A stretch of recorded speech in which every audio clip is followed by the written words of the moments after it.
Votre rapport indique, page 16, je cite, que l'AMF a préparé une série de dispositions législatives de nature à renforcer l'efficacité et l'efficience de son action répressive, notamment au vu de mieux lutter contre les réseaux d'initiés, les abus de marché, parfois adossés à l'activité de blanchiment des capitaux et du financement du terrorisme, aux crises organisées et au trafic des stupéfiants. Mais je voudrais du coup savoir, par rapport aux mesures que vous avez mises sur la table, notamment les besoins d'outils juridiquement renouvelables, est-ce que vous avez senti une oreille attentive du côté du gouvernement? Je me dis que sinon, mais ça c'est une proposition que je fais comme ça un peu au débeauté, ça pourrait faire aussi une excellente proposition de loi transpartisane qu'on pourrait présenter à la semaine de l'Assemblée, parce que je suis à peu près sûr que ça serait un texte qui pourrait recueillir l'aval de parlementaires de différents groupes.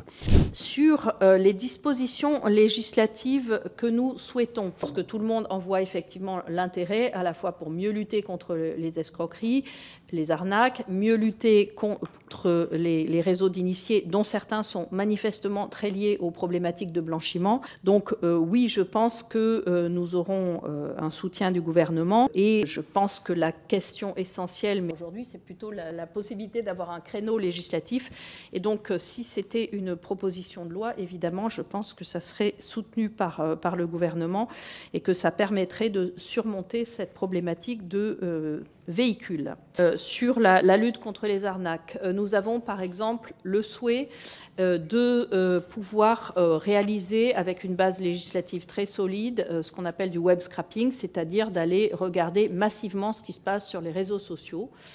Pour cela, nous avons besoin d'une autorisation législative. Nous avons besoin de pouvoir utiliser une identité d'emprunt pour nos enquêteurs et pour les personnes qui font la veille sur les réseaux sociaux. Aussi, nous avons besoin de coopérer très étroitement avec la justice. Nous avons une de nos propositions législatives qui consiste à ce que les enquêteurs de l'AMF, qui sont très spécialisés dans ces domaines, évidemment, c'est leur job, puissent être saisis sur commission rogatoire par le juge d'instruction qui aurait été désignés pour piloter les enquêtes. Nous souhaitons aussi disposer à l'AMF d'un outil qui existe à l'autorité de la concurrence et qui s'est montré d'ailleurs, je crois, assez efficace dans leur domaine, qui est la clémence, qui permet effectivement, lorsque nous sommes face à un réseau, de demander la collaboration de certains des membres du réseau en échange de sanctions allégées, ce qui nous permettrait d'être beaucoup plus efficaces pour identifier tout le réseau. Nous souhaitons aussi disposer de la possibilité d'assortir